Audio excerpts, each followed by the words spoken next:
Мен машинам бар болгондуктан ал балдар көргөн жерден эле кармап алып дайыма ары бери айдатып кыйнай беришет да. Негизи анан бир жолу иштеген жериме келишиптир. Анан адатынча эле менин машинамды айдатып бир жактарга бармай болушту. Анан баргым келбей машинам бузук деген шылтоон айттым.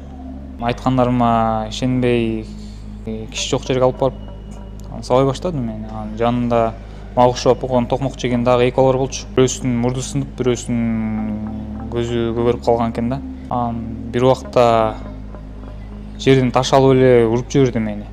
Анан ошондо колум кыймылдабай ичим ооруп баштады. Мен коркконуман машинамды айдайм деп бага макул болдум да. Аны көрүп ошо иштегендер дароо милицияга тез жардамды чакырышты.